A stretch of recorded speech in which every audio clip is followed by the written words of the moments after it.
오늘은 어떤 이슈를 좀 살펴볼까요? 예.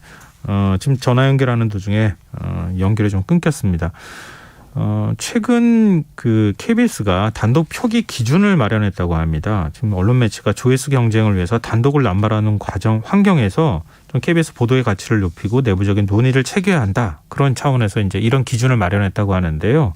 윤 이사님께서 아마 그 기준에 관한 얘기들을 좀 구체적으로 설명을 해 주시려고 했던 것 같습니다. 그 내용과 관련해서 저희가 좀 얘기를 나눠볼 텐데요. 올 초 이제 통합뉴스룸 내부회의에서 문제의식이 좀 나왔다고 하고요. 2달여 만에 이런 이제 조치를 만들었었다고 합니다. 지금 언론단체에서 그동안에 단독을 너무 남발한다.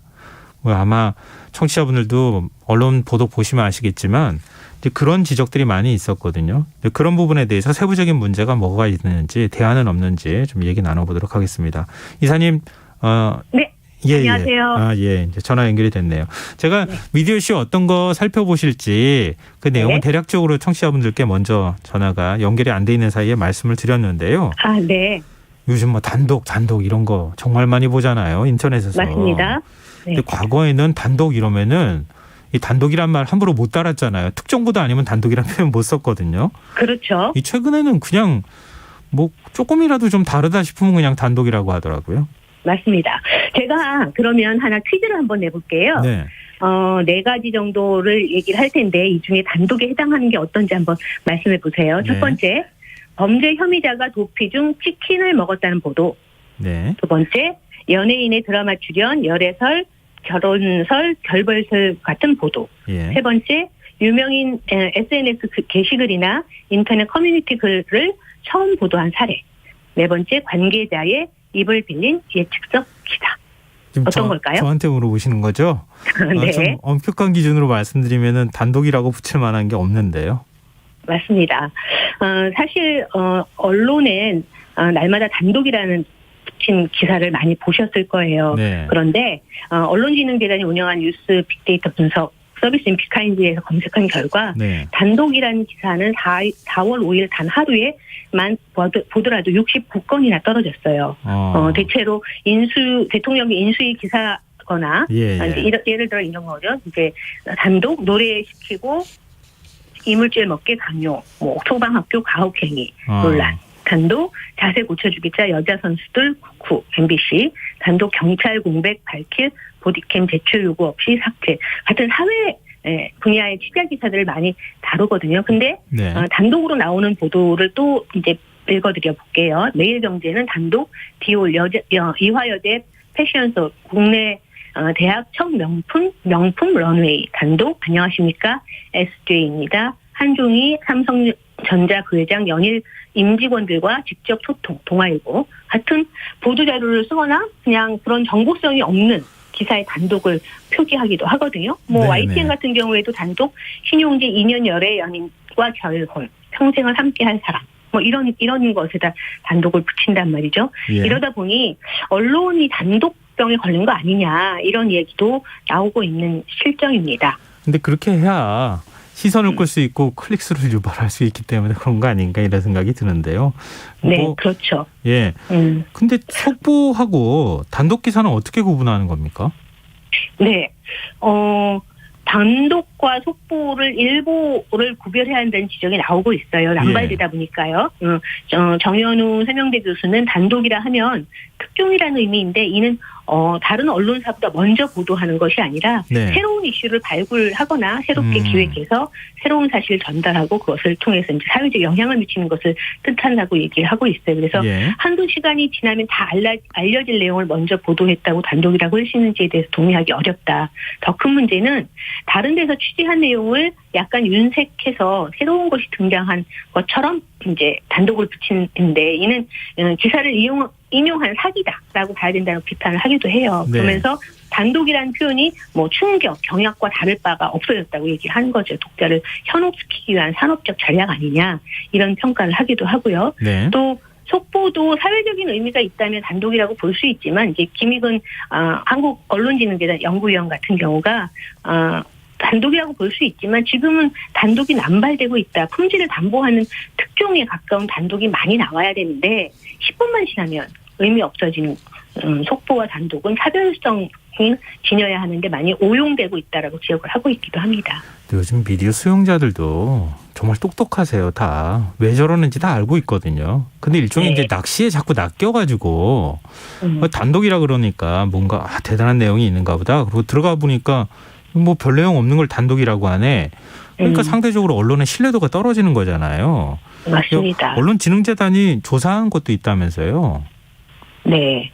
언론진흥재단이 2020년 실시한 언론 수용자 조사에 따르면 네. 그 당시 응답자가 5,010명 중에 8.2%가 낚시성 기사를 언론 보도와 관련해서 가장 큰 문제라고 응답을 했어요. 그리고 예. 또 4.9%가 어뷰징 기사가 가장 큰 문제다라고 얘기를 했는데 더 큰 문제는 이제 과도한 속보성 기사가 언론인의 직무 만족도조차 떨어뜨리고 있다라는 거죠. 예. 한국 전국 언론 노동조합이 일간 신문 노동자 노동 실태 조사를 했는데 그중 531명 가운데 38.3%가 속보성 기사에 부담을 느끼는 걸로 나타났거든요. 예. 중요한 정보를 빠르게 전달하는 것은 필요한데 하지만 속보 표시가 사실상 관심을 끌기 위한 수단으로 사용되는 상황에서 속보성만 강조하다 보니까 가십성 기사를 낼 위험이 커졌다는 거예요. 근데 단독 기사를 내보내겠다고 하는 욕심이 앞서면 취재윤리라든가 이런 것들 잘 안 지킬 가능성도 있는 거잖아요. 그렇죠. 예.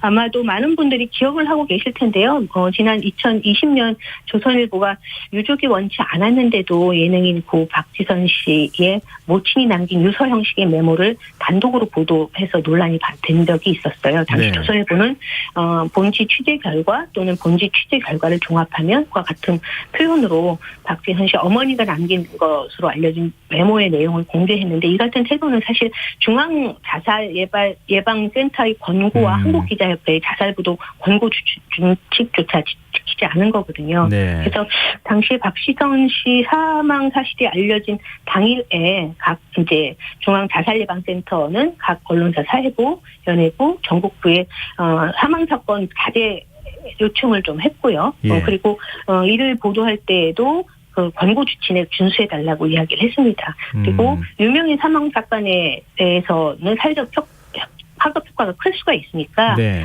보도에 신중을 기해달라는 얘기를 한 적도 있었죠. 그렇지만 뭐 지금은 특정인의 사생활을 폭로하는 단독 표기가 있다는 점에서 크게 개선되고 있지 않다라고 좀 볼 수 있을 것 같아요. 네. 이제 청취자 병광성님께서요. 이젠 차라리 단독이라는 표현 자체를 안 쓰는 언론사가 나왔으면 하네요. 이렇게도 얘기하실 정도인데요. 그러니까 지금 뭐 그 미디어 수용자 말씀드렸지만 저희 청취자분들도 단독이라는 거 쓴다 하더라도 잘 못 믿겠다고 하는 반응들이 나올 수밖에 맞습니다. 없는 거 아닌가 싶은데요. 네. 네. 이 KBS가 단독 보도 기준을 만들었다고요. 맞습니다. 이 와중에 사실 KBS 통합 뉴스룸이 이 단독과 관련된 어떤 기준을 좀 만들었는데요. 예.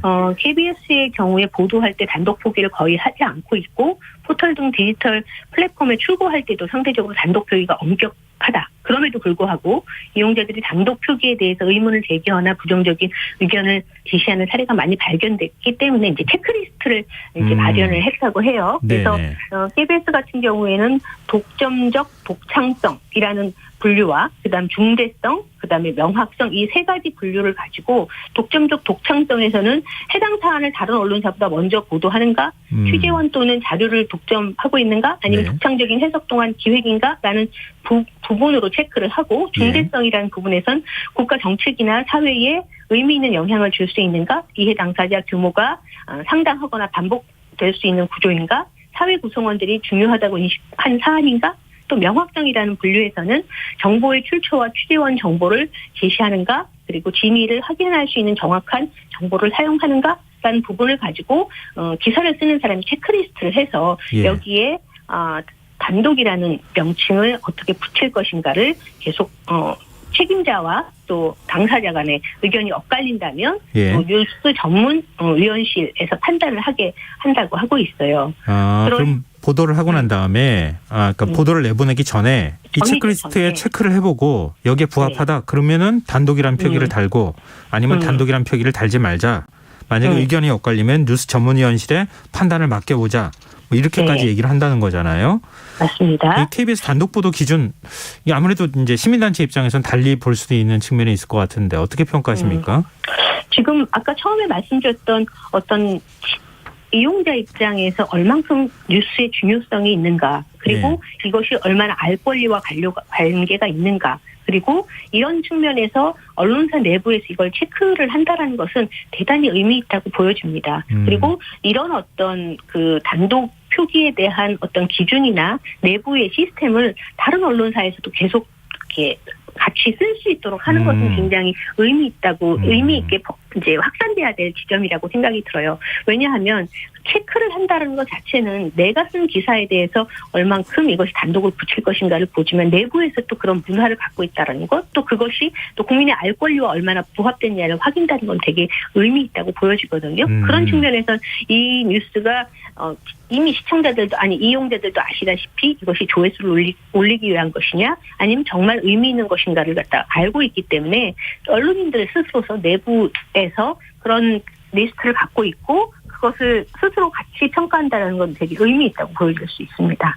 근데 이게 그 KBS가 처음 시도한 겁니까? 아니면 이전에도 다른 언론에서 시도한 적이 있습니까? 있었죠. 한 적이 있습니다. JTBC가 지난 2018년 2월 기사에 단독 취재를 하더라도 뉴스 프로그램에서 단독이라는 표현을 쓰지 않는다라는 내용의 육수 현식 시란을 발표한 바가 있어요.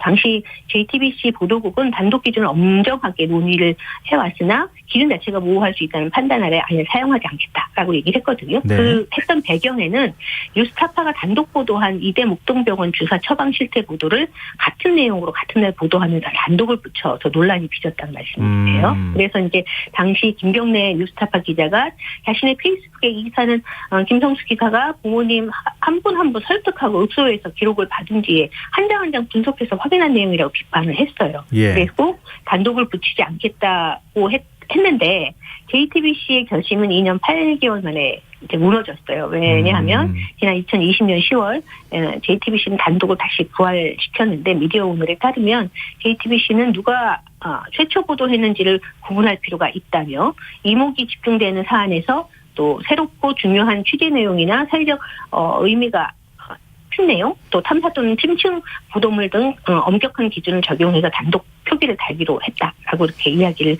했습니다. 네, 자사 보도에 대한 가치를 뭐 부여하는 것 자체가 뭐 나쁜 거는 아닌 것 같은데요.